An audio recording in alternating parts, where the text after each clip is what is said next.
How's it been? Good. I'm fine. So, how about you?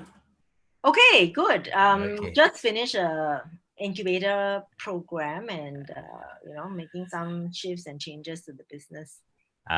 Great. Okay, so we are going on live now. I'm going to record the video just for Yeah, putting in YouTube. okay, can. Okay, so we are live, guys. Welcome to another episode of Funky Fridays with Bo. Today we have here with us Miss Nasyitah Tan. She's the founder and creative director of Looms. Welcome, Nashita. Hi, hello. Thank you for having Yeah. me. Yes. Okay. For this month's episode, for the podcast, what I've dedicated is actually to our local born entrepreneurs. So for the month of August, in celebration of National Day. So yep. So welcome to the Funky Fridays with Bo, the Entrepreneur Series. So yep. So today, guys, what we are going to explore is more on things like sustainability, eco-friendly products, as well as empowerment to women. So we'll share a bit of that later. So why not for a start, Nashita, maybe you can tell us more about yourself. Sure, happy to do that. Once again, thank you very much for having me on your awesome podcast. I was looking at your past episodes and catching up with what I've missed. And I hope I'm not going to let your listeners down. Um, yeah. So hello everyone. My name is Nashita, and I'm the founder, creative director of Looms, as Hakim has mentioned. I am also a sustainable textile artist, and I'm a maker. I design things. I was art and theater trained, and so I had been making theater costumes on the side as well. As a marriage of my training. And I was also an educator for more than 10 years in a mainstream school before I started Looms. It's kind of like a second career kind of thing. Uh, maybe a little bit of midlife crisis there as well. Yeah, so a little bit about Looms as well. We started as a responsible business in reaction to some of the social uh, some of the social observations I had made, especially after I've lived in Jakarta for a year. I had the opportunity to volunteer in a school for street kids. I also witnessed how business was used, as a force for good when I was living there. So when I came back to Singapore, and then I saw that there were some areas of need with women in our communities in Singapore. And so the idea was to create employment that was able to meet the needs of these women. Very often, they are, mothers. Having to deal with responsibilities of taking care of the family, and juggling, for some of them, juggling, putting food on the table. Um, and that was the first group that Loom started to work with on a pilot project. We worked with a group of mothers from Beyond Social Services. Now, as a company, we've evolved, and we've kind of shifted, but we've never changed in our mission to create that positive impact for women in Singapore. And now it's just sharper defined. We're really looking at channeling business as a force for good, and creating the world that is that is good for women and girls, where all women and girls live a dignified and purposeful life. Mhm. Yeah. So That's quite a mission that you are heading towards too. yeah, I think it's a big mission. Hopefully, like the little steps that we're taking is leading us there surely, Mhm. slowly but surely. Yep, I believe so. You as the founder and creative director of Looms, and when I Google Looms, is something, it's like a device used to weave, things, cloth and tapestry. So do you get the inspiration of the name Looms from that? And when actually Looms started? Yeah, I love that question. So Loom started 6 years ago, like I mentioned, with a group of single mothers living in the low-cost rental flats at the Henderson area. I was partnering Beyond Social Services. And the reason why Looms was chosen as a brand and as a company name is because, like what you said, Looms is actually a device where in the past and also currently in the present, fabric is made out of.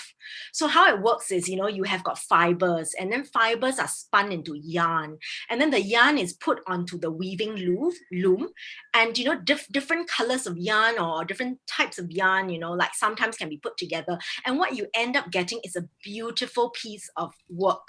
It's a work of art, right? All these smaller elements coming together. So that is the driving force behind, or that's the ethos that guides the work of Looms as well. Like a lot of very small elements, which on its own, you can't serve a particular function. But when you put them together, like the sum of all the parts, right, becomes something that is way, way beautiful and much bigger. Yeah. So, and this is also directly related to the kind of products, and I think I didn't mention that just now when I talked about Looms, the kind of products that we started creating, because we're working with moms who primarily were very much based at home, So we're aware that there are certain, there are certain areas that are more effective than others. Certain types of products. And so we started to look at fabric-based product. And, because the idea of how Looms is, like weave a piece of fabric, and we're dealing with textiles, and we're dealing very much with like artistry in the craftsmanship. Yeah. And so it ties in all with, what we are as a company in both our approach to our work as well as the work itself, the product. Okay. I met Nashita 2 or 3 years ago when I was doing some corporate gifting. So when we met, actually the name you are called the Looms Workshop. That's right. Now you have changed it to Looms. Yep. Why the change? Yeah. So when we first started, like I said, I didn't come with a business background. So the intention is very, clear and pure, that we really wanted to do something for the society, for the greater good. Like, we want to save the world kind of thing, but I mean, jokes aside, I mean, our intentions are very genuine and very sincere. And it was also the concept of us running workshops and training for the women that we look to be working with. And it is something that is still ongoing. However, as we look to develop the company and develop the brand, having the Looms workshops as a company name and as a brand name, it conjures up certain ideas which did not add value to what we were putting on the table. It made people think of something that is, like very homey, and does not communicate the kind of quality that we actually are promising our corporate clients, because we do custom design products for our corporate clients as gifts, like you mentioned just now. Like that's actually one of our core businesses. And we also create co-branded products. Like we just did something with a Pilot Pen, and it's still on sale at all the Tokyo Hand stores. So we created this upcycled bubble wrap pouch, and in it, Pilot Pen, very generously packaged it with like a range of green stationery. So the stationery has elements of materials or processes which are sustainable. Yeah, so check it out. Okay, so it's at at really Tokyo Hands. Yeah, Tokyo Hands. Only at Tokyo Really, Hands. really good. Only at Tokyo Hands. Okay. Pilot Pen set. Yep. Yeah. Okay. So that's one of the things that we do. And we really want to, in a very clear and straightforward way, communicate to our stakeholders and to the people we work with that we really mean business, literally, and we will offer you quality that you're looking for. So we are not looking for you to give us a piece of the charity pie, because we also believe that there are some kind of insinuations when we position ourselves as a business to the women that we're working with. I think it's very important. It's part and parcel of the dignity piece that we talk about a lot to our team of women makers, that it's not charity handout that we're going for as a company, and you are not charity cases. You are here because you have value to contribute. You have the skills. You have invested time in building the skill sets that we require, and we are, and we really take pride in the kind of quality control that we conduct with our pieces that we roll out to our clients. Yeah. Okay. So you said you worked with Beyond Social Services. That's right. So initially. So right now you are on your own and engaging the women that you are helping. Yeah. So so like I said, it has been 6 long years. Well, I mean, it's not that long, but it's not all that short. So so we evolved as a company, and the women that we initially started to work with, they also evolved, and I think they either develop to a certain point where they realize where their strengths lie. So we've got like quite a few women who have gone back to, like the cooking and the baking thing, and they've started their own little things. And they have kind of grown from there.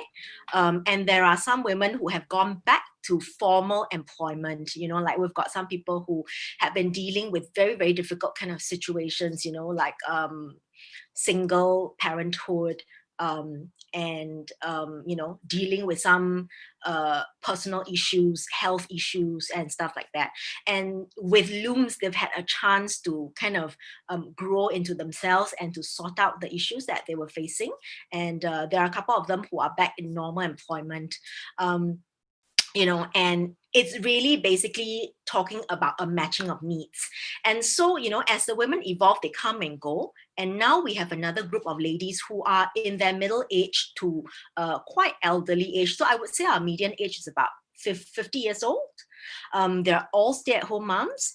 Some of them have worked before, and some of them have never worked in formal employment a single day of their lives. But the thing that they all have in common is, they are all skilled in their own respective ways when it comes to, like certain crafting techniques.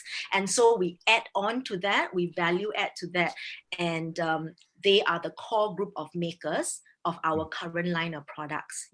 They find us either by word of mouth, they find out about us from their friends, or because we make regular postings on Facebook and on Instagram, and they find out about us via those sources as well.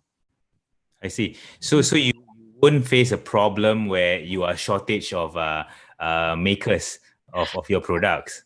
That is also, it's like you came to my mind, Hakim, like so I mentioned that the company is constantly, like evolving and being a better version of of the responsible business that we see ourselves as, and offering our products and services in a more efficient way. So right now, we have a team of 4 core women. All of them have, quite complementary strengths, and we're really a very tight, nice team, even though they're kind of working with us on like a contractor basis, so they're actually not our staff. That that offers them the flexibility of managing their time according to their needs. So we work very closely as a team to kind of help each other out. Like when one lady is able to produce more, then she does more, and the other one will do a bit lesser. And so we balance it in this way. But having said that, having this very tight, well-oiled team, right?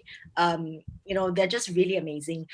I'm also working with newer people, like a young designer who is collaborating with us on a really exciting project. I can't give you the details yet, but we're looking to roll out the project like sometimes end of the year, during the gifting period and all that. We're really not sure whether how the public would be receiving that, but we feel that I think everybody needs a little bit of cheer, and the kind of products that we're looking to roll out will always be functional, and it is good for the environment, it's good for the people. And so we're just waiting to see what people have to feedback to us about this exciting product. But rest assured, I will share the details with you in time when I have them. So this is the young designer that we're collaborating with, and then I have a few like part-time contractors who are really not part of like the main team, because the main team we actually meet once a week. Mm-hmm. So it's really regular, and when COVID first started, we kind of took the face-to-face meeting online, and it's really nice to see like this group of middle-aged to like to seniors, like the silver generation kind of women embracing the video conferencing function. It was like, yes, we laugh and all that kind of thing. So it went on, and now we're back in the studio once a week, because we're able to do that. So coming back to we have support women makers who come in on an ad hoc basis, because that's what they want, and that's what they need. They don't want anything that is more that requires more commitment on their part. And I'm actually expanding the team. I'm looking to so this is like a obvious shout out up there. If you're passionate about crafting and and you have your talent in that area, please come in and talk to us, so that I can share with you more of our vision and how we can help one another and grow the community. So the whole idea is, we're not saying that stay-at-home moms, you just go and like stay at home and just do that, because we recognize that everybody is an individual and we all need our space, and we all have the right to pursue our passions. And as we're pursuing our passion, right, why not make money from it? I mean, it's it's fair. Yeah, it's a fair exchange, right? Yep. I mean, and and there is value to their talent, which I feel is very often overlooked. Really, work in the home space has always been like kind of disregarded or undervalued for like the longest time, right? And these women are not complaining, because it's their service to their family. But let's not deny them let's not deny them the right and the desire to want to create something for themselves. Because when they do that, right, the other younger women or girls in the family or in their community see that, and so it changes the conversation altogether.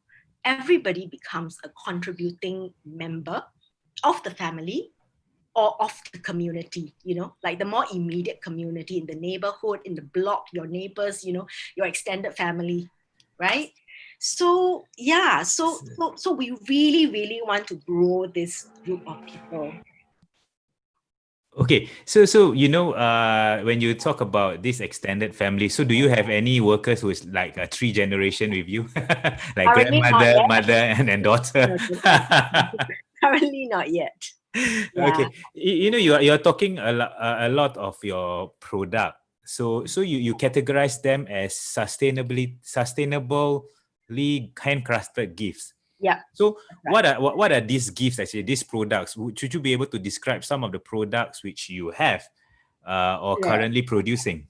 Can, yeah. So currently, one of the corporate gift that is in production is actually a pouch which has multi-function and multi-purpose and multiple pockets. So, okay, so you just imagine if you have a notebook or you're going for your meeting. So you have your tablet or your notebook. And then you have your phone, you have your pen, you have, like a backup tissue or like some other loose things that you have around you. Like, okay, you can put it in your pockets and all that, but it's troublesome and you can't find it all in one place, right? So basically it's a notebook sleeve, which goes on nicely on a tablet as well. It holds, I should have gotten like a sample for you. But now you exercise your imagination. Actually, if you go to if you go onto our Instagram, this is a shameless plug here. Looms.sg, LOOMS.sg. That's our Instagram. That's our Facebook kind of thing too. So if you Google us, you will find us, and that's also our website. So now you see we have to rebrand to Looms lah. Really shorter. So if you go on there, you will see a picture of this pouch that I'm describing. But right now, you exercise your imagination a little bit. So there is this pen holder part that you can slot your pen in. Okay, and because it's made of elastic, you can put pen of different widths and sizes, right? And then there's a zipper part where you can put all the loose change or whatever things you want to keep secure and safe. And then there's an elastic strap, which essentially loops onto your notebook or your tablet. And attached to the strap, there is a compartment that you can keep cards in.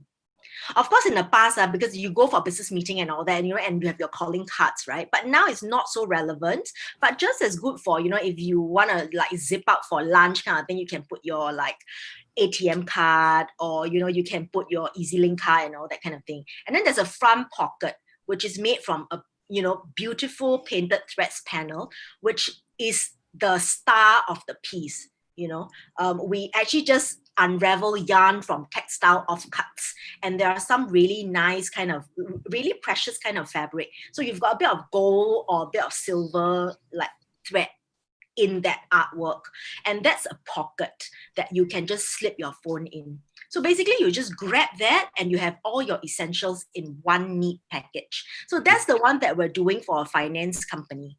Not sure if I can mention the finance because we haven't like kind of complete the project yet. It's okay. Yeah. So it's like a multi-purpose pouch which you can put. Yes. I would call it like a chapalang bag.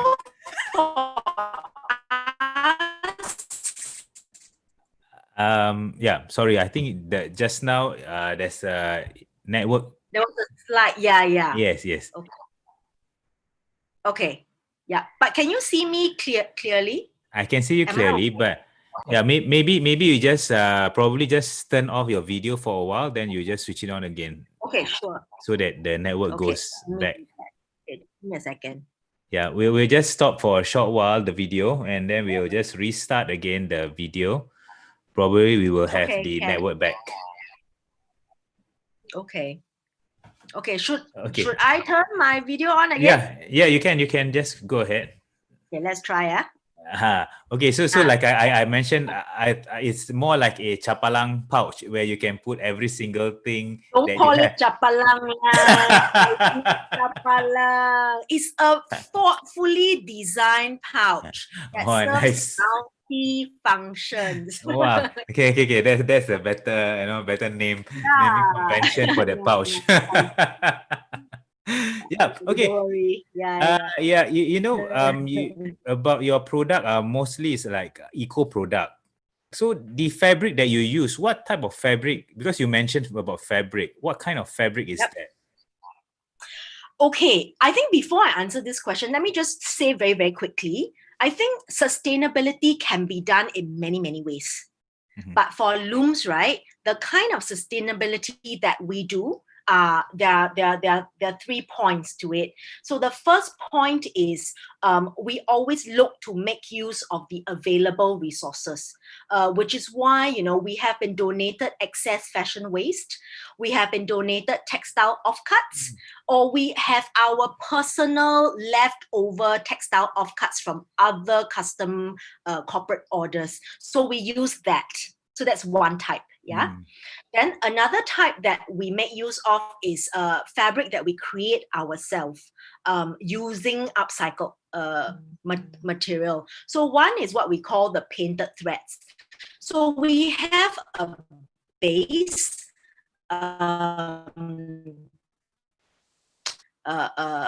from, and then we will laminate that with a layer of waste bubble wrap. So that becomes a piece of very hardy material that we transform into our products. Then the third type of material that we also create ourselves is called the bubble wrap material, which is purely made of different layers of bubble wrap fused together. And that's the one that we use for the pilot pen project. Yeah. So one is making use of readily available material, creating material with waste resources. And then the third way is when we construct our pieces, right? I think for people who follow us or for people who know our products, they will realize that in terms of the shapes, it tends to be very angular. We tend to do things in a way that will generate as little waste as possible.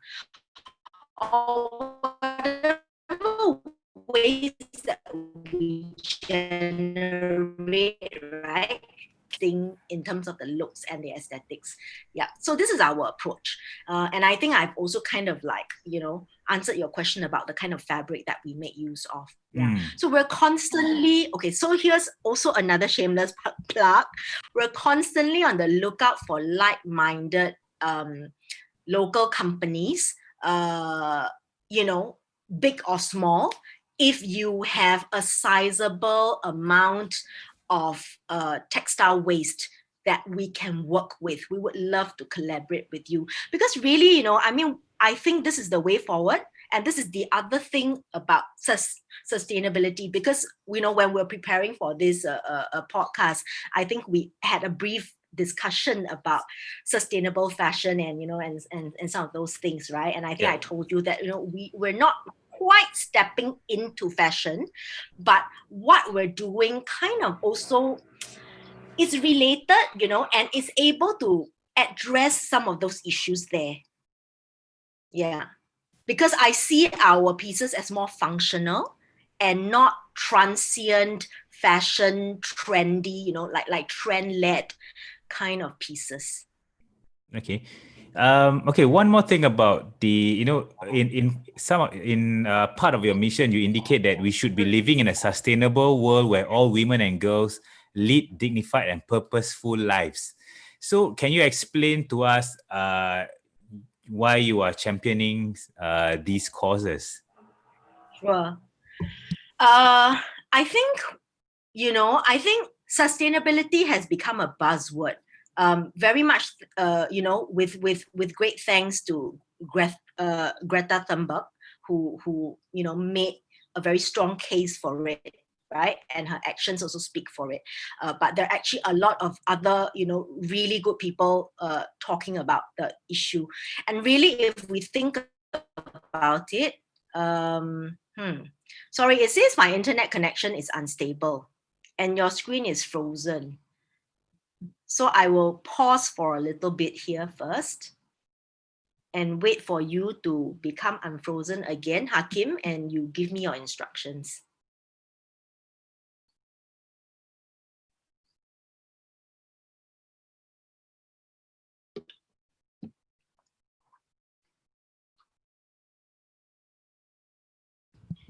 Okay, is it okay now?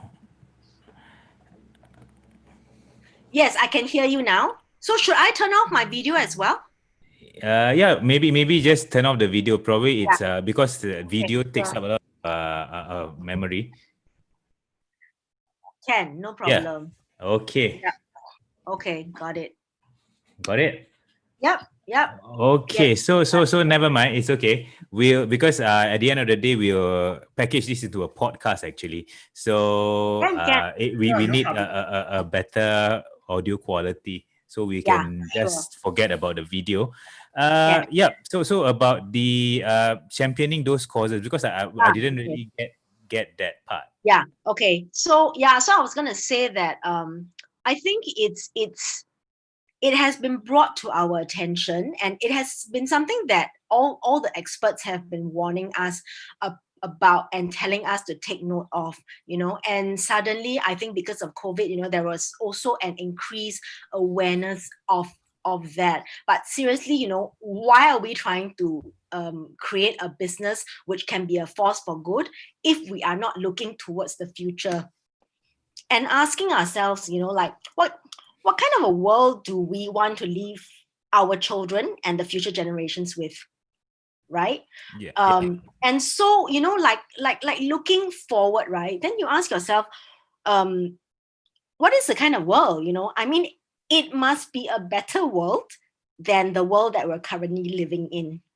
And so now, there's it's such like the climate change is such a big topic.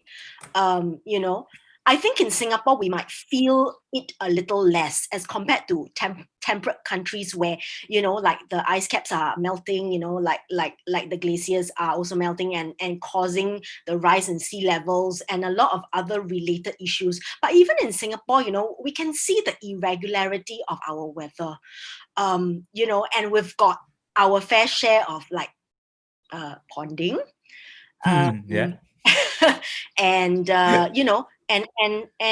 and just weird weather patterns, and you just ask yourself, like, what can you do, because you don't want to imagine a world that is not livable, that you leave behind to your future generations, right? And I think it is so. Okay, so that's one thing. So that's one of our pillars. We have two pillars that we're looking at. One is sustainability, and the other one is the issue of gender equality, and looking at women. And the two go hand in hand together, because a sustainable world does not only just refer to the environmental issues, it also refers to, are people able to get the quality of life? Are people able to live efficiently and effectively, right? So, and in many of the cases, we are looking at, like I mentioned earlier, the home, like the work in domestic spaces, meaning the stay-at-home moms and all that, like the caring for the family and so on and so forth. That is one area that I'm very passionate about, because because I'm a mom, I have, and I have many friends who have chosen to go that way, like to embrace their responsibilities for taking care of the family. I also have family members who have gone that way as well, and Okay. you really get a sense of the kind of stereotypes or the judgment that they get, regardless of education level, regardless of income levels, regardless of social class that they find themselves in, right? And so, and it's so much linked to the idea of their dignities, Can they be respected? Can we be respected for the choices that we make, especially when the choice is in service for another group of people other than ourselves, so that they can go on living their purposeful and their dignified lives, right? So I Yeah. think it's totally important that everybody has the access to these types of opportunities. Everybody must be respected for the choices that she has made, and I know I keep talking about women, and sometimes I get asked the question, hey, then where do the men come in? And I go, like, men are fantastic partners of these women, and in the past we used to have like like family day type of activities where I encourage the whole family to come, so that like fathers can become a big part, fathers and sons, because without their buy-in, without their support, it's impossible for women to do the work that they're doing as well. So it's we are also kind of looking at them as stakeholders in our march towards this world that we're looking at, and at the end of the day, yes, the climate change issue is one thing and all that, but on the other hand, we really want the kind of work that we are creating for the women to be something that can be sustained. And it can only be sustained if we have enough revenue coming in, enough orders coming in to support the production, because it feeds into their employment. And it can only be sustained if the family members understand and they compromise and they too make sacrifices. For example, when mom is rushing a deadline for like 100 pieces of, that fantastic pouch that I just then father and son can step in to say, hey, you know what? Why don't I take over the cooking for today? Why don't I help you with this other thing, So mom can actually, for that moment, attend to this other priority of hers and still have the support, and still feel very loved and support by her family. Because I think it goes a long, long way. Yes, correct. They actually don't need a lot. They need these little gestures of care and concern, or maybe even like give her a shoulder massage, Tell her that, hey, wow, your products are so cool. Right, Yeah, yes. Yeah, it's this kind of acknowledgement, because when we talk about dignity, we also talk about people seeing you and recognizing your talent and recognizing your value, and recognizing your contribution. So that's all we're asking for. It's not like, we must change the whole world right now. Kind of Yeah. thing. Correct. Yeah, but I agree. I believe these two pillars which you have brought upon your company about the sustainability part as well as the dignity part of the it's really I think it resonates well with your company. I think we as a Singaporean should support, as a father or son should support this. Thank you so much Yes. for Okay. acknowledging us. Then no problem. No, this when COVID-19 comes, so I believe you all have shifted or probably right on the bandwagon of making masks. So how is that coming along? Yeah, so I mean it was a little bit of a conflict.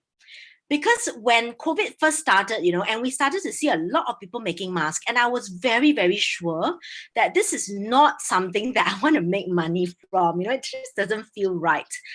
This is not a judgment on people who have started to embrace this very, very early on.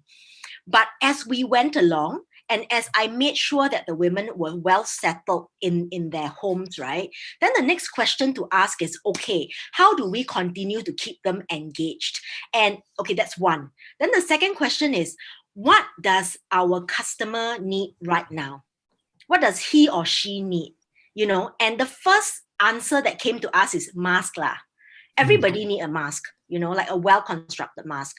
So looking at our twin pillars, right? How can we continue to take care of the women? And how can we continue to do our part for the environment, right? And that's when we started to look at our store and our inventory. Okay, look, we actually have this fashion excess stock and these offcuts, which actually are really, really cool fabric, and we can put them together and offer these as masks. And because the women are already so skilled, right? They were making their masks. I mean, they were making masks like in a very non-stressful way. It's not like a brand new product that they have to train for and they have to learn the fine details of, you see. And so we started to do that, and we realized that yes, this is really what people do need.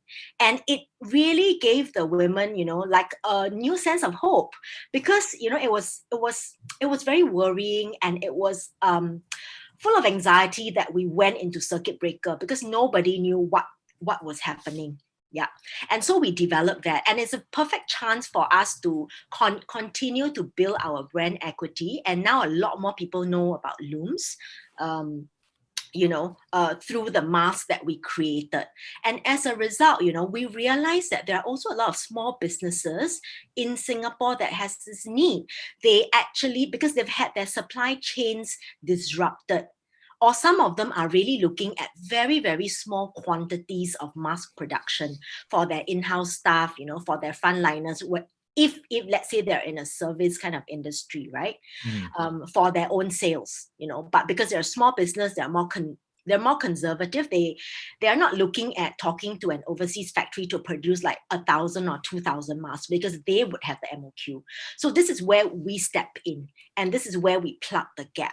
We're able to kind of do a MOQ, and our MOQ for mask is 100 pieces, for a corporate for a corporate order, with their logo, and with the colors that they want, and so on and so forth.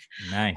So this is the incidental pivot, but we're still staying very, very close to our core of, doing really unique and special corporate pieces for clients later on, when people are starting to, kind of settle down a little bit more. But right now, it's really the safety issue and the protection issue that is on people's minds. So I think as a responsible business that wants to be accountable to our customers, right, we need to respond to that need. Yeah. Okay. Now, Loom is now on the 6th year since its opening. Yes. So, what can you tell us about setting up this social enterprise? Maybe tell us more of your journey as a women entrepreneur, like the sweat and tears and all the hustling. You really want to hear? Oh my God. Okay. Do you have like 2 days? No, I'm just kidding. Okay, so, basically, long story short, I mentioned earlier, that I'm an educator by training. I'm trained in art and theatre. And really, running a business is the furthest thing away from my mind when I was growing up, because I wanted to be a fashion designer. I wanted to be an artist. But I ended up being an educator, with teaching art and theatre, so that's still quite close. Huge, sharp learning curve. But, I really have to say no regrets, because I have, yes, there's lots of sweat and lots of tears and lots of pain, but like the peaks of joy, right? It's really beyond description, like, when you see people talking about the company. And like the most rewarding part is really having women who've worked with us, like remaining a part of the community as they step forward into their personal next lap. But there are also a lot of, so these are the bigger, more fluffy kind of ideas, right? But in a very tangible way, in a very concrete sense, it's really about learning how to do the balance sheet, learning how to do budgeting. It comes down to nitty gritty of it, because my co-founder, a really precious friend who, and we share the same vision, but she's in a full-time job now. So we work very closely as much as we can, like we talk a lot, and I, and with every major business decision, I will take it to her and we will discuss before we do anything. But basically, when you talk about the operations of things, all the different functions, it really boils down to me, one person. And so for a long, long time, I felt like an octopus. Actually, a mutant octopus, because there's definitely more than eight functions that I needed to learn how to do. But I really value the journey, I really value learning how to do things for myself, and, learning the humility to ask when I don't know how to do it, staring at my failure, like really superbly humble and like, okay, this is bad, this didn't work. So let's learn from that. and really nurturing my growth mindset, like the desire to be the better version of myself all the time. I mean, not thinking that I'm bad to begin with. So it's not about a low self-esteem, but wanting to constantly do even better so that I can be of better service to the people around me. So it's all these things, right, that I felt, and it's also being able to engage deeper with the topics of sustainability, of social issues, like challenging my personal stereotypes. Because face it, I mean, we grow up, in very specific ways, and we've got our own background and our own demons or our own experiences that inform the way we see things. And very often we're not aware of that, and I'm just very grateful that I am privileged enough to have the experience to become more aware of my personal and unconscious bias, the kind of stereotypes, unhelpful stereotypes that I apply subconsciously. Okay. Yeah. Okay. So sometimes when you look back at all this, it's like a feel good factor that at least I've been there, I've done that. So I really respect all these entrepreneurs that have tried so far. And as Loom, you have made this far, sweating buckets and hustling. And at the end of the day, what does success looks to you? I think success looks to me when other people I work with are successful. That's one. Okay. And I think as an entrepreneur, right, I have learned that I need to be very pragmatic and I need to have something that is grounded in data. So I'm going to give you the data now. Okay. Success will look to me, okay, so on a personal front is when other people are also successful, they are happy, they are fulfilled, they lead dignified and purposeful lives, right? By their own telling. So they will tell front. I will say that I would see us as being a success when we are able to generate enough revenue in order to expand the work that we're doing by 3 times. So that's this big success picture, yeah. But every single day, I'm looking at one small context that we have, like one collaboration that we managed to pull off successfully.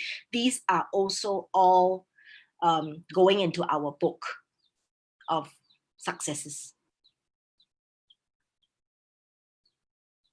Yeah. Hello? Sorry. Sorry. Yeah, So sorry. I I think wasn't sure whether, it was a connection again or I'm losing you or... no, I think it's fine. I heard Okay. you earlier. Mm. You are the creative director Mm. of Looms. Yep. Can you tell us what are the inspirations from all your designs, products, and which one endears to you most? Oh, okay. So we've come to one of my favorite questions of all time. So basically, as a creative director, I am really I'm really inspired and influenced by the colors, the sights, the sounds that I see around me. I am particularly inspired when I go into nature. Now, if you look at the things that we create, right, you don't really get a strong sense of that. But when I go into nature, the kind of things that jumps out at me are the lines, are the geometry, are the kinds of elements that translate into our products. And sometimes I am inspired by the work of other people, other brands and other businesses, but because I'm also art trained, so one of my biggest influence, I constantly wish that it's a she, but it's a he, but never mind, it's okay. It's just one, part of my narrative. But I really, when I was growing up as an art student, I loved the work of an American artist called Jackson Pollock. And for those of you who know his work, you'll see that, it it looks like a mess of lines. So a bit like the kind of artwork that we create on our painted threads textile, right? But if you look closely, there is a logic and there is a pattern and there's a sense, and most importantly, there's an energy. And it is the kind of artwork which I felt was most accessible to, the people that I'm working with.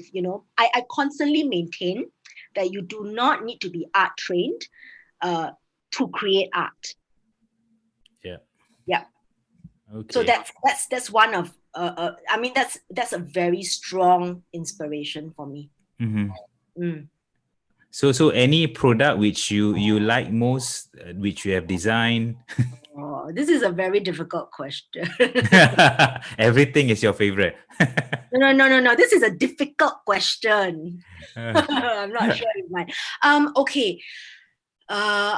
I'd like to say that actually, if I were to look at the painted threads textile as a product on its own, it is surely my favorite product because I'm able to combine the different elements that are important to myself, and of course to the brand, to the company, the use of materials which otherwise would go to the waste, would go to the waste bin.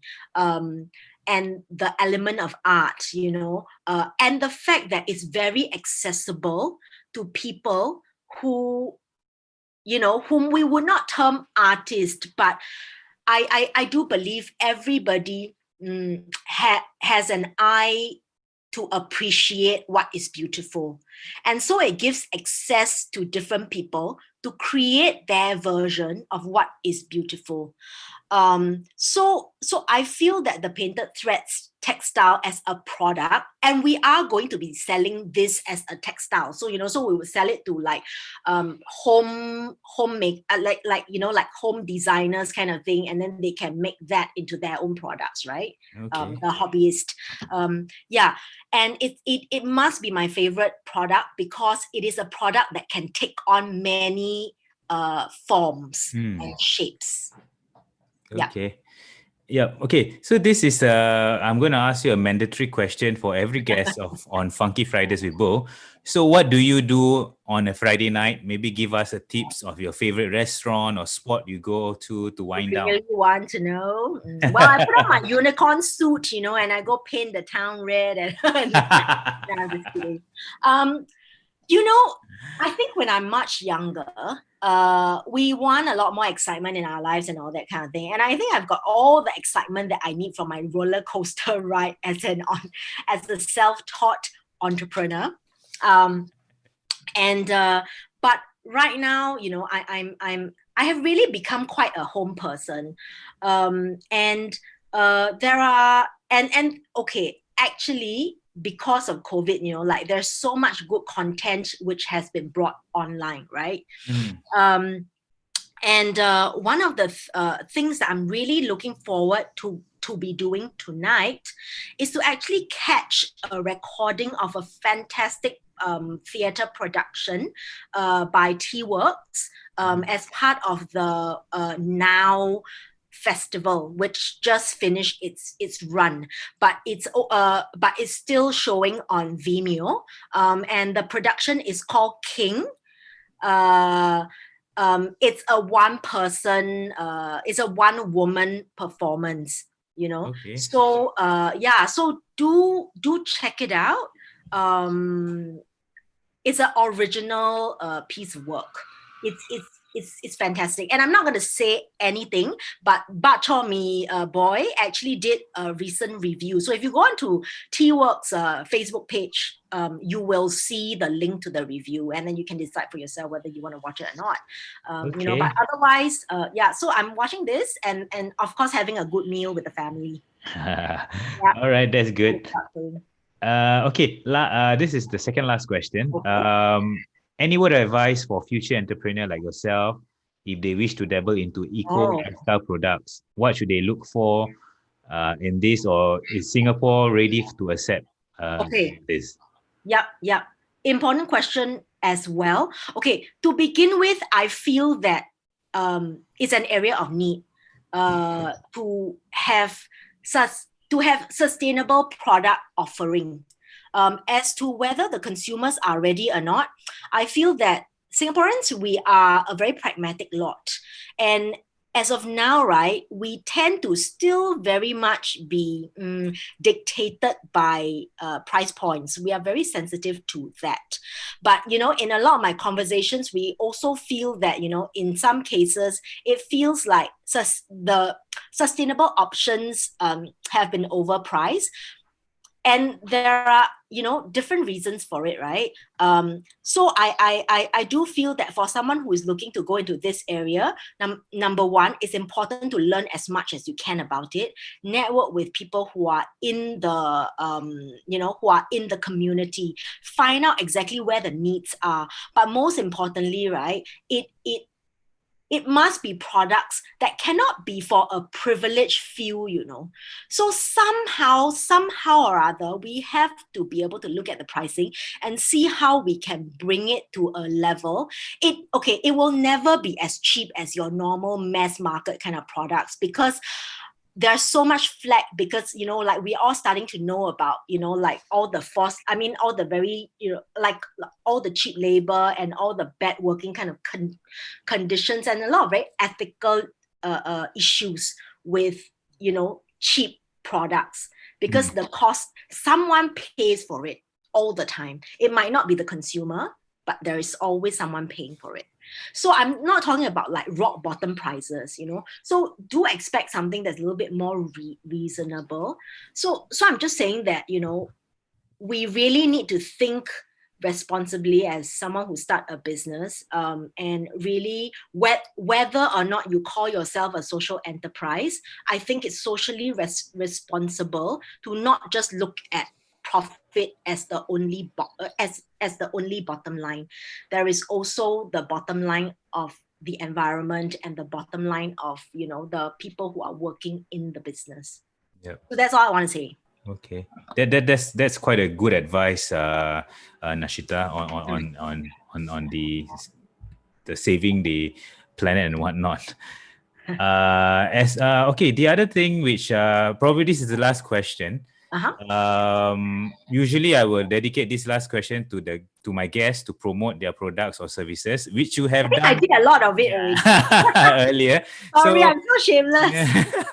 Yeah. So like Nashita earlier mentioned, they still need skilled sewists, crafters, and makers to join her team. Yep. So probably if you all are interested to actually join her team, you can just check out her Facebook page or Instagram, looms.sg, right? Yep. Yeah. So because we Singaporean, remember, we as a Singaporean, we can do our part in uplifting and supporting our local businesses. So they need your support. So let's do it today.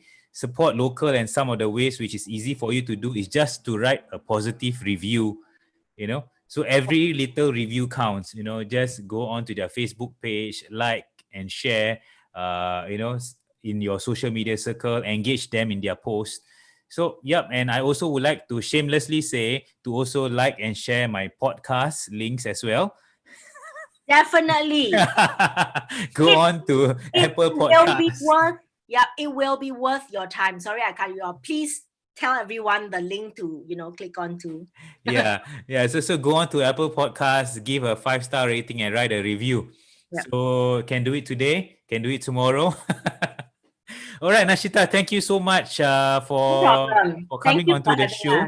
Yes, I really learned a lot from our conversation, and I hope the listeners out there also learned one thing or two about you know, being an entrepreneur, as well, the sweat and tears that you go through, and every other entrepreneur goes through as well. So I will repackage this conversation into a podcast. So probably we will take about 2 weeks to edit the audio and whatnot. So I hope to launch it in a 2 weeks time. Okay. This podcast. And thank you so much. That is no all. problem. Thank you for having me. Funky Fridays with Bo. I wish you a good weekend. Stay safe. Have a lovely weekend too. Yes, stay safe and stay well, Nashita. Yep, I will. You too. Thank you. Bye-bye. Okay, bye.